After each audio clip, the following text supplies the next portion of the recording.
Welcome to my channel, HFY Epic Narratives. Don't forget to like and subscribe to the channel. The twin sons of the Arendor cluster rose in a lazy, almost theatrical duet, spilling buttergold light over a sea of once shipwrecked metal and glass. Heat shimmered in the air like a mirage with a poker face. Scorched sand pooled against twisted hulls and singed banners, ghosts of a skirmish that had decided to take a long nap in the dunes rather than leave.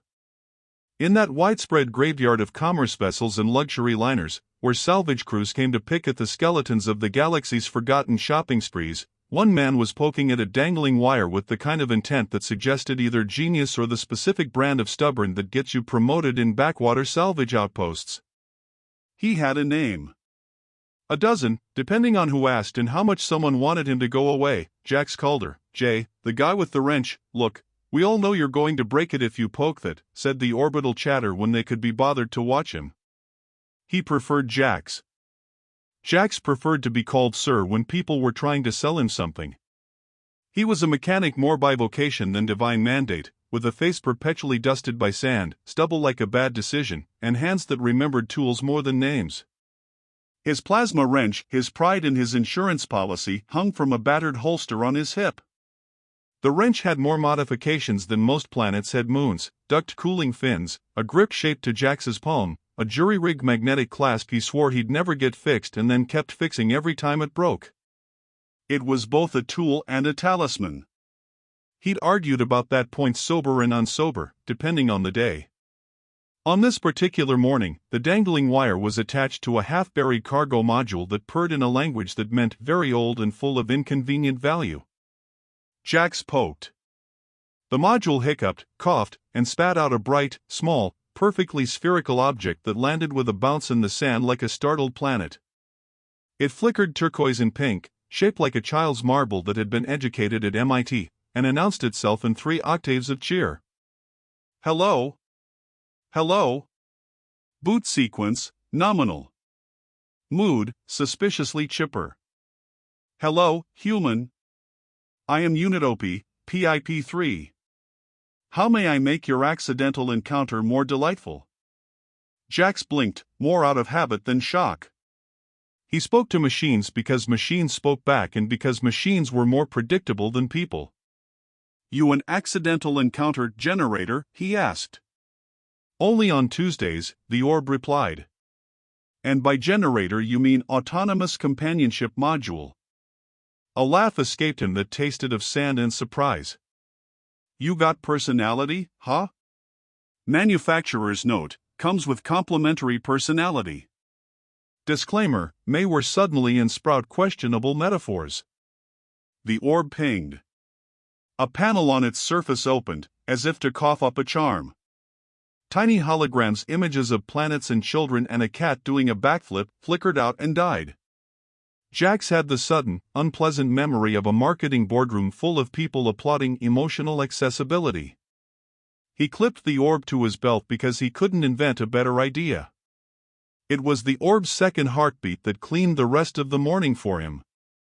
Its sensors perceived something the sand had chosen to keep polite, a capsule, an internal cryo chamber, almost entirely intact, half swallowed by dunes and engraved with an insignia Jax had only seen on antique luxury ships and a dozen illicit black market posters, an insignia of a planetary noble house that existed somewhere between myth and very expensive funerals.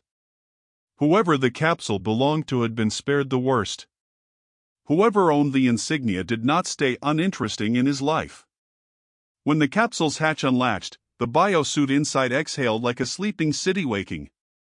It was the kind of biosuit that made Jax's palms itchy in a way that had nothing to do with sand, form-fitting, iridescent, self-repairing panels catching the twin suns' glare and spitting it back with attitude. The helmet's surface misted over, then cleared, revealing a face that seemed designed by someone who read too many poetry catalogs and had an eye for dangerous elegance. Angular cheekbones, skin that carried the sheen of polished silver caught in sunlight, eyes like drop pools of moonlight that bore against all laws of aesthetics and the odds humor. She sat up, like someone rising from a stage after a performance, and scanned the wreck with the faintly bored curiosity of someone who had been out of the world a little too long to enjoy the shock of re-entry. Ah, she said in a voice that threaded honey with porcelain and ancient war orders. Dust. Metal. The peculiar scent of someone else's poor decisions. Pip spun a hopeful hologram of a welcome banner. Welcome back, High Seeker Princess Velyra of House Aelthros. Cryostasis cycle complete. Body integrity, 97%. Biosuit integrity, patchy but dramatically functional. Are you startled? Would you like music? Velyra looked at the orb and then at Jax, who realized at once that whatever cosmic paperwork this morning had been writing, he had accidentally been assigned a starring role. He swallowed and offered the only card he had, names Jax. Salvager. Mechanic. I poke things for a living. We do not, Velyra said, and the tone implied an all-time high on diplomatic flatness, love like humans. It took Jax a second to parse this as a sentence and another 5 seconds as the meaning settled like sand in an hourglass. Right. Okay. That's good to know. Velyra lifted a hand, and the biosuit's outer layers hummed and patch-mended an area where a soft burn had taken the gloss off an iridescent plate. We have certain protocols. Practicalities. Love as you understand it is inefficient and liable to produce inconvenient emotional attachments which compromise planetary stability. Yeah, we've got that on the board too, Jax said, which was a lie. Humans had no board. They had a messy third quarter and a withering respect for consequences. Tell you what, if you're out here because of politics, I've got a good shovel and a solid ability to break things into selling parts. Politics? Velyra repeated. She regarded him with what might be called a scientist's curiosity or a cat's suspicion. My house was thrown off the starway. I was ambushed. I was placed into stasis so that I would not die poorly. I was supposed to be recovered by those loyal to me. Or you were dumped and the galaxy forgot the pickup time.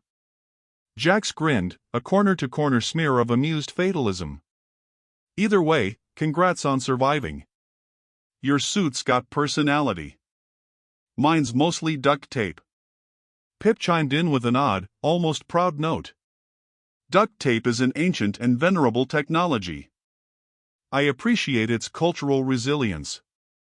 This was the exact kind of absurdity that made Jax's chest warm in a way that did not require immediate interpretation. The wreckage was an old, new thing, treasure, bureaucracy, and a destiny for people who had the wrong sort of courage. Velyra had the wrong sort of pedigree and the right sort of trouble. Jax had the right sort of hands and the wrong sort of plan. The first act of the day fleshed out in 3 compressions of the twin suns. Jax looted and probed, the orb made domestic suggestions like an overeager ant, and Velyra slept most of the time on a crotch while the biosuit whispered repairs.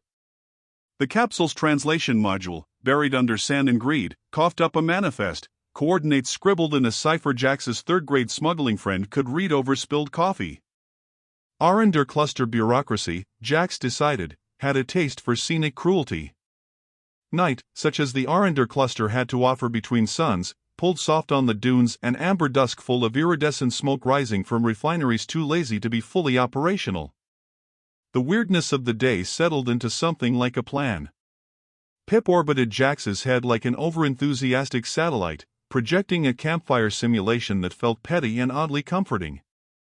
Velyra was awake now, more awake than the type of wakefulness that was measured on tea drinking and less measured on the arrangement of alliances. I should find my retinue, she said. They will be looking for me or possibly trying to collect a flag with my name on it so they can sell it. Either is possible. Retinues get lost the same way keys do, Jax observed. Though I can say, from experience, that the universe generally leaves breadcrumbs of angry mercs and legal paperwork. Velyra smiled then, a small upturn of the mouth that rewired Jax's idea of regality into something more human-sized. Your humor is quaint. Cheap, he corrected. And that smile's war-grade, by the way. Dangerous. I have a plasma wrench, which is both a repair tool and legally considered a moderately approved restraint device. It's also sentimental. I keep it polished. I call it Gonzo. You call your tool Gonzo? Pip chirped. Labeling objects with names is statistically correlated with better maintenance. I call my tools names because it's cheaper than going to therapy, Jax said. Gonzo's saved me from more things than I care to admit. They made camp in the shadow of a starliner's keel, the sun painting the hull in violent ochre. The night brought a whisper of the Zentor expanse wormholes that shuddered like bad dreams on the horizon. The planet around them breathed in a rhythm that promised storms and weird calculus. Velyra told stories slotted between careful words, snippets of court life cut with the science of command, of friends and betrayals as storied as Jax's toolbox. Jax told stories in return, of machines and scrapped hopes, of the time he'd tried to smuggle a singing plant and the plant had sued him in a particularly wobbly tribunal. They slept like people who had learned to value the temporary sanctity of a quiet hour. Pip chose to recharge itself on Jax's belt and snored like a ceramic piano, which was either an excellent sign of full batteries or the universe's way of making its humor tactile. It should have been simple: wake, find retinue, get paid, move on. The Arendor cluster has an unfortunate sense of humor. Plans are seldom conspirators, they're suggestions. Spiky blips came across Pip's sensors like a chorus of alarmed gulls an hour before dawn. At first, they were a curiosity, tiny blinks on an antiquated scanner. Then they came louder, like a drumline of very determined paychecks. Tracks led toward a ridge of twisted metal, and beyond that, metal boots moved with military grace. The silhouette of armament in the morning light was unmistakable. "They found you?" Jax asked. "They found me," Velyra said, and for the first time the metallic sheen of her sound scraped a little. "Or my status." A patrol of exosuited mercenaries was cutting the ridgeline into bars of armor. Their armor carried the marks of private corporations, and their helmets glinted like angry beetles. They were efficient, optimized for numbers and not for conversation. High Seeker Velyra of House Aelthros, their leader called, in a voice that had been taught to sound like both law and a threat. Velyra answered with a smile that had the legal equivalent of a raised eyebrow. "That would be me." "I was hoping for a more dramatic greeting, but I will accept the shouts." "Stand down," the leader said. "You are under arrest for the crime of being a problem. Surrender peacefully, and we will expedite the legal paperwork." "Oh," Velyra said. "Please do. I love paperwork." The first explosion was a poor substitute for etiquette. A concussive bloom knocked sand into Jax's eyes and rewired Pip's internal playlist into a series of exclamations. Jax, Gonzo strapped to his hip because romance was a slow thing and plasma wrenches were not, flinched and then began to run. Running felt less like motion and more like improvisation. Parts of him mapped that improvisation to survival. They broke the line into noise. Mercs deployed drones the size of a child's grief and sent plasma spears that made the dunes sing. Jax ducked and rolled, using the wreckage as cover and using Gonzo not just as a tool but as a punctuation mark on the enemy's plans. He whacked at a drone with the wrench until it fell apart like someone with very specific patience. The wrench echoed a clattering, metallic laugh across the corridor of a collapsed shopping deck as Jax took cover and counted his options. Velyra, surprisingly nimble for someone who had just woken from a decade of stasis, moved like someone with military schooling and a personal dislike of being bossed around. Her biosuit thrummed and created ephemeral shields, tiny personal storms that repelled hot shrapnel like a child swatting at flies. She moved with precision, and in her eyes, when she glanced at Jax, there was a flicker of something like admiration. "You fight like a man who has never been invited to a proper duel," she said. "I fight like a man who has been invited to every improper scuffle in the quadrant," Jax panted. "And like a man who thinks paper is a weapon." They made a terrible, magnificent team, Jax with his bruises and jokes and Gonzo, Velyra with her tactical poetry and a biosuit that stitched itself and then offered an opinion on the problem's ethics. Pip zipped in circles, broadcasting snide commentary in a cheerfully scared voice. "Unit Pip 3 here. Friendly reminder, the hostiles' exosuits are sensitive to sarcasm. Also, I have a suggestion. It involves a distraction, a gravity dampener, and possibly a very badly animated holographic cat. Jax loved the idea because it was stupid and because stupid things sometimes worked on principle and because he had a history of making stupid things work. "Do it," he said, and Velyra looked at him like he had proposed they make paper boats and sail them into a hurricane. They executed their plan with the grace of a clown troupe that had been training with militias. Pip projected a holographic cat the size of a transport ship and made it do an interpretive dance in a badly rendered sea. The mercs, who had expectations but not a good sense of humor, paused. That pause was creative space. Jax took it. He used the momentum, the cover, and an old maintenance corridor lined with out-of-use conveyor belts to swing Gonzo like a club. The plasma wrench connected with the helm of an armored officer and the helmet sang a brief, bureaucratic scream. It was an accident by every legal definition. It was also heroism by every practical one. The leader fell, and in the resulting chaos, the mercs scattered like a bad rumor. Jax, breathing like someone who'd run through the ocean and only remembered the shore, felt something unfamiliar. Pride, maybe? Adrenaline. The taste of victory dulled by the knowledge that victory in the Arendor cluster rarely lasted until lunchtime. "Good swing," Velyra said simply, with the kind of unadorned approval that told Jax he had passed some kind of test he didn't know he'd been taking. They gathered the survivors from the wreck retinue members who were half-starved and all sharp, a smattering of technicians and one elderly poet who claimed to be Velyra's personal consultant on existential taxation. Velyra's retinue moved like a ragtag court, noble in small, dusty ways, fierce in the unromantic ways the galaxy rewards. They insisted on formalities the way plants insisted on light. Velyra took them with the sort of command that had less to do with entitlement and more to do with competence. "Your people are very organized," Jax observed as they rehashed plans by the glow of a busted neon sign. "They are organized because I taught them how not to die in a variety of creative ways," Velyra said. "Also because I am insufferable about rotation schedules." "Right," Jax said. "In my line of work the rotation schedule is, if it breaks, you fix it. If it explodes, you stare at it and make a theory." Pip, trying to be helpful, projected a map of nearby safe points that were actually all slightly unsafe. "We can take the Arendor freight lane," the orb suggested. "Or we can hide in the wreck of an art museum." Statistically, art museums are poor targets for predators. "We're not hiding," Velyra said. "We are relocating, which is different because it implies direction and dignity." "Direction and dignity, nice," Jax said. "I can do direction, dignity less so. I can improvise direction, and if dignity comes along, I will politely accept it." The retinue moved out under the twin suns into the Zentor expanse, which was ostensibly a scenic route and secretly a funnel for hostile weather and political curiosity.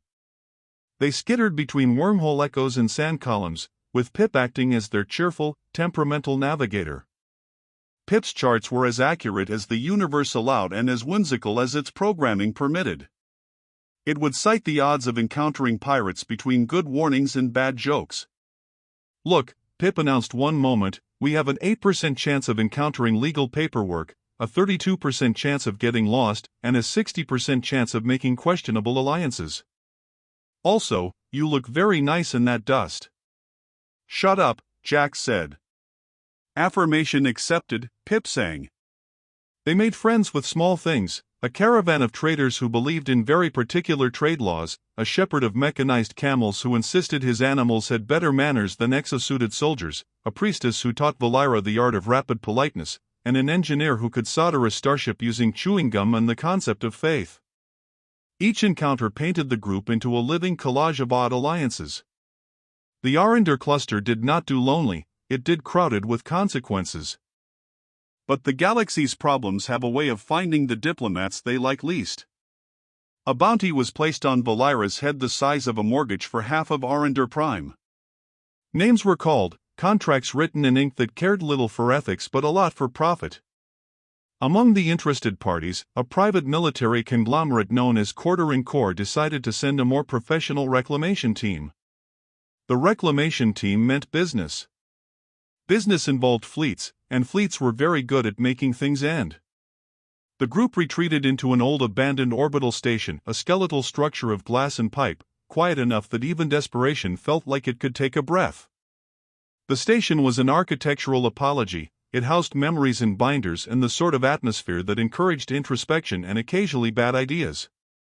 Jax and Velyra made a plan that involved misdirection, scavenged weaponry, and a suspiciously large pile of old promotional holos that could be turned into a very flattering distraction. "Your plan sounds like a fever dream," said Molly, Velyra's quartermaster, who also happened to be the holder of every useful bit of information since the invention of breadcrumbs. "It is a fever dream," Velyra said. "The alternative involves capitulating and—" "Never mind," Molly said. "We don't do capitulation. We do improvisational rule-bending." Jax's role, assigned by a combination of circumstance and the universe's sense of humor, was to rig the station's old maintenance spots to look like a parade. He wired Gonzo to function as both a tool and a last-resort comedy act. Pip, excited beyond its programming parameters, pored over schematics, offering culinary metaphors that were at once useless and strangely inspiring. "Think of the station as a layered cake," the orb suggested. "We will frost the top with arrogance and put candles shaped like legal loopholes." The night before the planned deception, Jax found Velyra on the observation deck, watching twin suns bleed over horizon lines. The station's windows were strewn with dust, and beneath that dust the stars of the Arendor cluster hung like something that needed to be apologized to sometimes. Velyra's fingers played with a small metal shard and old insignia, dented and scarred.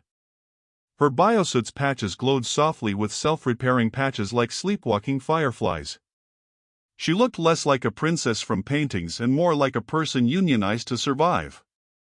"You don't sleep much," Jax said. "I sleep as much as the judiciary allows me to," she replied. "And enough." He studied the arc of her profile under the twin suns, thinking catalog thoughts that were not worth the naming. "You said earlier you don't love like humans." Velyra tilted her head, and the mood of the observation deck shifted the way light shifts when a cloud thinks about committing. "We consider love to be a set of functional obligations," she said. "It is efficient. It is regulated. It is tidy." "Tidy?" Jax echoed. "You must have very, very neat libraries." "You would be amazed at the joy of properly shelved treaties," she said.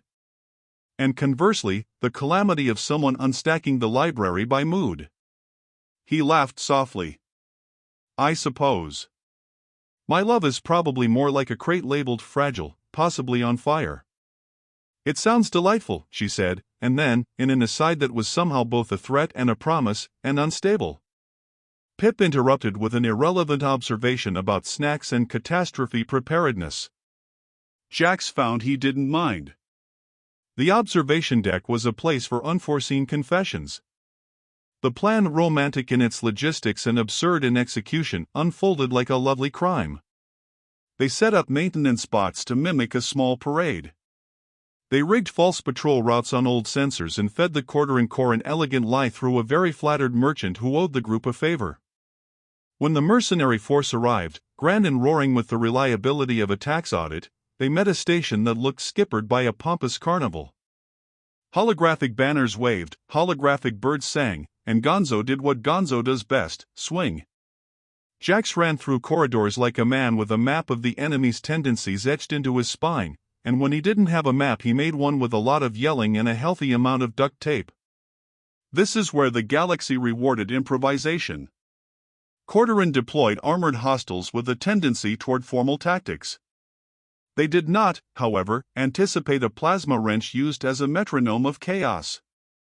Jax, Gonzo in hand, moved like a man who had realized that comedy and physics, when combined, produced surprisingly useful results in a hand-to-hand corridor.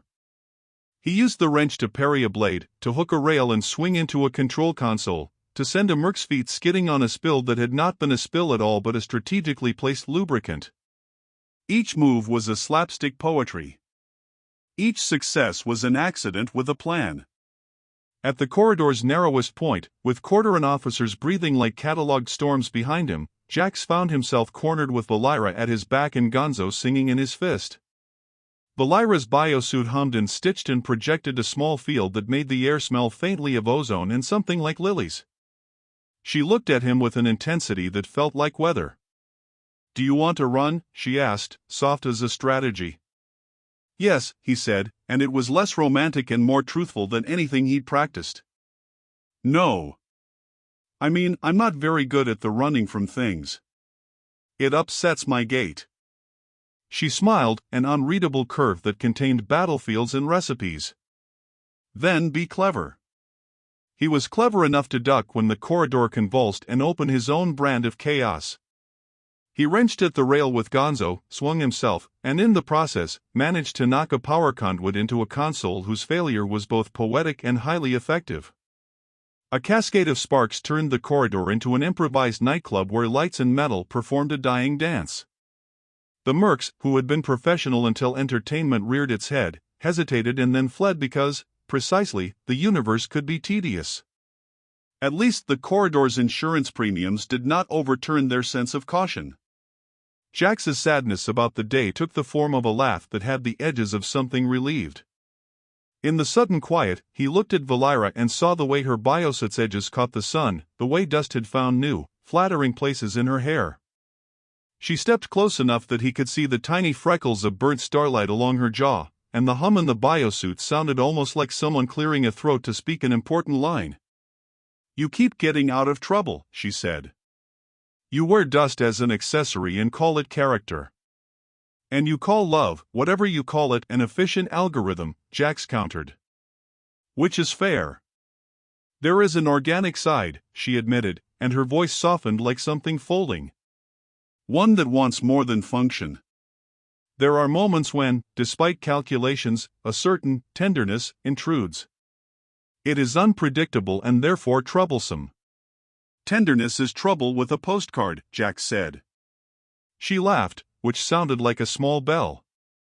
"You are very good with metaphors that imply pyrotechnics." They stood like two people who had found a way to fit within a shared universe without requiring immediate cataloging. The night breathed around them. Pip hummed nearby, projecting a tiny, enthusiastic fireworks display because it had decided that the situation called for celebration.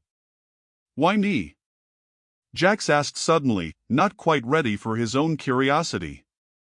Velyra was silent for a long second. "Because you improvised when the galaxy preferred efficiency," she said. "Because you were honest in your awkwardness. Because you make bad jokes and keep them like a kind of warm armor." "That's a lot of reasons," he said. "It is also minimal," she corrected. "And it is uncommercially pleasant." "Is uncommercially pleasant a legal status?" he asked. "It should be," she said, serious for a heartbeat, then playful again. "You are an odd human, Jax Calder. You use your tools like people use affection, often badly, but with admirable commitment." He almost told her then, in the soft way that rusts language, that he had never been particularly good at being the hero the pamphlets portrayed. Heroes, in his experience, were loud and had very tidy capes. Accidental heroes were the ones who could make their hands work during the thunderstorm and their mouths tell a joke while the universe rearranged itself. He liked thinking of himself that way. She tilted her head, studied his face, and the biosuit's patching system flashed a warm, indifferent light. "If I am honest," she said, "we find human humor to be a dangerous contagion. It spreads optimism, and optimism is often a tactical error. Yet it has merit." "That's the nicest insult I've received," he said. "Consider it an objective evaluation," she offered. "And a compliment." The quartering corps regrouped, as armies do when pride is a factor and maps are an addiction. They returned with techniques that suggested they had improved their playbook and reduced their sense of humor by a percentage point. This time, they came with a plan to take the station by force. Power drones hummed like thunderheads, exosuits marched with military pep. The station bristled with the kind of tension that makes poets productive and engineers forget lunch. The final act of the day shifted into a choreography of improbable salvation. They had retreated into a portion of the station that was all corridors and doors that used to be modestly expensive. Jax found himself improvising with a rigor he had not known he'd been capable of. The plasma wrenched Gonzo, the sentimental beast, turned into a beat in a symphony of resistance. He used it to pry panels, to short sensors, to create noise, and to be a physical punctuation mark on the plans of a well-funded private army. It is important to be precise about what happened next, though the universe is not interested in trials. There was a corridor, narrow and choking with the smell of burnt insulation and courage. Cordoran's officers were armored and methodical.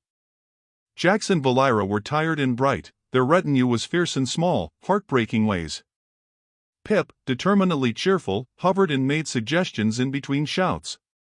Option A, distraction via ill-advised musical number, the orb offered.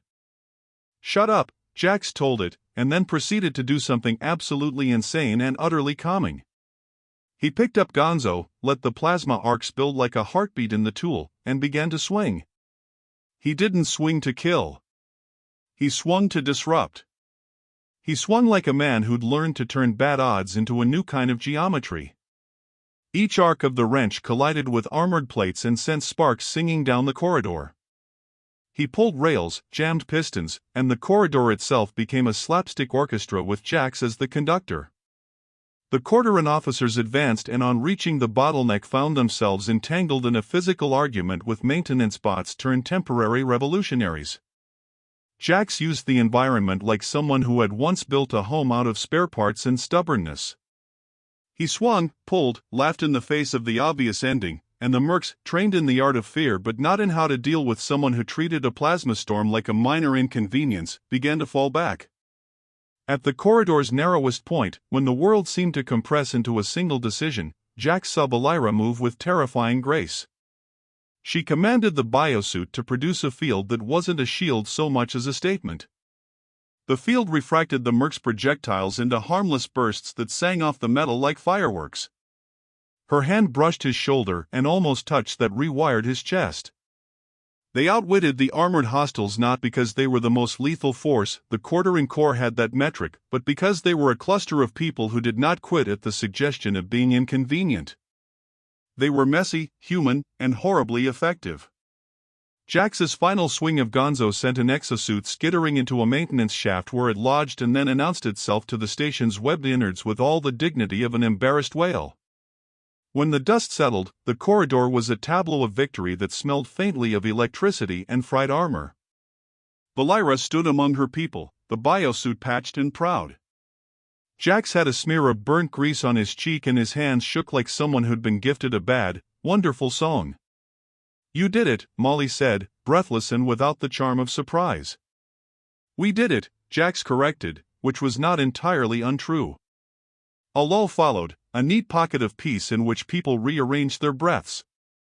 The retinue began to move toward the station's external docks, toward a ship that had been retrofitted to carry them like a gang of exiled royals and salvage crews. They had discovered, in the manner of survivors, that plans work with improvisation and that the galaxy had a funny way of rewarding the honest and the ridiculous. Velyra found him a moment later, in the ship's cargo hold, where light from the twin suns slatted through an opening and made dust look like a million tiny stars. She looked at him with a kind of focused amusement that made Jax feel like the subject of a very important and slightly comedic portrait. The biosuit hummed softly and, in a rare moment of softness, allowed a human phrase through the carefully engineered fortifications. We do not love like humans, she said again, but there was a pause this time, a hesitation. Yet I find myself inclined toward anomalies. Jax had the very human sense that the galaxy had momentarily fallen out of its pants. Anomalies are my specialty, he said. I collect them like other people collect stamps. Mine are more explosive. Velyra laughed, a warm, low sound that seemed inappropriate for a princess and would make her house's record keepers nervous. You are not what I expected, Jax Calder. Nope, he agreed. Most people expect me to be late, which is also true. And yet you stayed, she said, and the sentence carried a weight beyond diplomacy. You are unpredictable in a way that is, frankly, endearing. He was startled in the way one is surprised by a sunrise that arrives early and seems to have brought cake. Endearing, he echoed. That's a generous word. Usually people call me stubborn and liable to set small things on fire. Pip will inform them, she said with a smile. The ship left the station amid a ruckus of relieved shouting and the sort of discordant music salvage crews consider thematic. They took off not as refugees but as an odd, determined caravan, with Pip orbiting like a very biased moon. They traveled together, eyes toward Arendor Prime and beyond, toward a place where Velyra could claim her position and Jax could maybe claim a place that involved fewer debt collectors and more respectable lunches. During the voyage, things shifted in the softest ways. Velyra's defenses recalibrated in the presence of human laughter. Jax's jokes grew sharper, not because he had suddenly become pithier but because he now had an audience that didn't view humor as a sign of weakness. Pip, in its small way, provided commentary that managed to be both helpful and egregiously sentimental. The retinue bonded by way of shared repairs, shared stories, and a mutual agreement that the universe could be messy and that they liked messy when it was shared. On the morning they reached the orbital approach of Arendor Prime, space itself seemed to hold its breath. The planet was a kind of gem, great urban arrays glittering like circuits, and the political theater that unfolded over it was another thing altogether. Velyra's return would be a scene of reconnection and, likely, a small political earthquake. Jax watched from the ship's observation window, Gonzo on his knee like a pet, Pip glowing with pride. He felt something he did not have a neat label for, an unplanned brew of happiness and apprehension and a sense that he had been enrolled in something larger than himself. "Are you nervous?" Velyra asked, appearing at his shoulder as if she'd been there all along. He shrugged. "I have an anxiety that monthly bills will discover I'm unnoble by association. Other than that, sure. I'm the opposite of naturally ceremonious." "Then let us be awkward together," she said. "The galaxy seems to like it." They disembarked under twin suns that made the city glitter and the sands look like a memory of gold.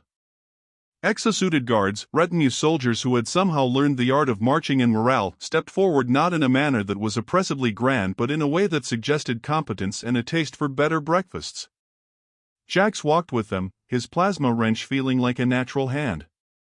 Pip bobbed above their heads, projecting a cheerful tune that would, over time, be remembered as the sound of improbable hope.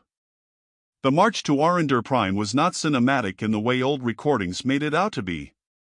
It was a procession of real people, carrying real baggage and the occasional sentimental item, a poet with a battered notebook, an engineer with a small, stubborn engine he refused to stop tinkering with, Jax with Gonzo, and Velyra with a biosuit that had learned, astonishingly, to chuckle in the middle of repairs. They were accompanied by an army that might have been small by imperial standards but felt vast enough when it included people willing to die for the right reasons and live for the better ones. In the end, the vault of the Arendor Prime city opened to receive the retinue with all the necessary pomp and the exact amount of political theater required. Velyra ascended, not because she ruled by fiat but because she had earned it, through intelligence, through stubbornness, and, crucially, through a refusal to accept exile as a lifestyle. Jax, still dusty and smelling like fried armor and salvage, stood beside her as the cameras and the officials and the universe poked around to see what would happen next. Velyra turned to him, the suns making her skin gleam like something not entirely of this world and not embarrassed to show it. "We do not love like humans," she said, once more for old time's sake and because the phrase had become a running joke between them. "But I." She paused, and in that pause he saw a future not entirely legislated by necessity.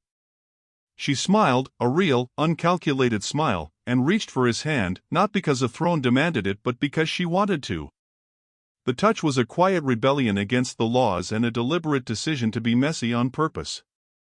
He couldn't put a label on the thing that moved between them, names matter less than actions. He knew only that his heart, the one that liked tools and jokes and small explosions of fortune, had been pressed into something warmer. It wasn't diplomacy. It wasn't a treaty. It was a decision signed in spit and sand. They didn't declare love with fireworks or long speeches. The politics of such claims are messy, and the Arendor cluster had committees about feeling declarations. Instead, they went to the ship's little galley where the coffee was suspicious and the conversation better. Velyra learned how to make a terrible cup of human coffee. Jax taught her the phrase good enough for right now and the ways in which that phrase could become a philosophy rather than a loophole. The narrative the universe preferred, where heroes are tidy and romances fit into boxes, was not theirs. They were, instead, an imperfect assembly of people and decisions, with Gonzo as their sacred relic and Pip as their unreliable oracle. Their legend grew quietly, a television program that the galaxy watched when it wanted to remember that heroes do not always come wrapped in banners. Sometimes they come with a plasma wrench and a biosuit and an invisible, annoyingly cheerful orb. The final scenes waited like a heartbeat. In the parade, exosuited guards marched with a steady enthusiasm. The retinue moved with the kind of dignity gained by people who had almost nothing to lose and had chosen each other anyway. Pip glowed with a small orb exuberance, projecting the happy colors of someone who had finally found a family that did not require perfect assembly instructions. When the procession reached the palace, the crowd cheered not for the nobility but for the little acts of improvisation that had saved them: stories of a wrench swung in a corridor, an orb that told jokes, a princess who liked books and dirt in equal measure. The applause was messy and human and terribly sincere, and Jax, who had once wished for something like this in a half-sober bar while licking a bolt cleaning rag, stood at the edge of the platform and felt oddly tidy.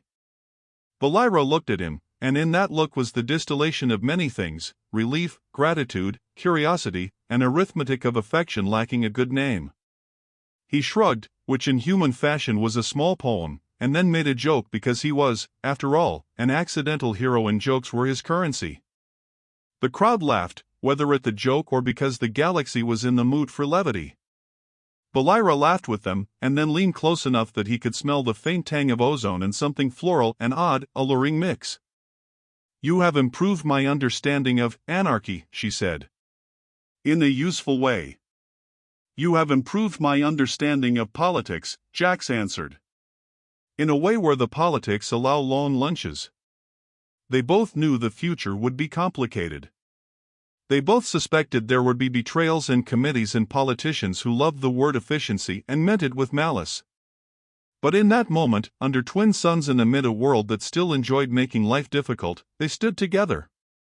The rest would come later, in smaller installations of courage and the occasional use of Gonzo as a hairpin to hold the universe together. He couldn't help but grin. Maybe, just maybe, this was the adventure he'd always half wished for. After all, sometimes the galaxy's greatest heroes were the ones who could still crack a joke in the middle of a plasma storm.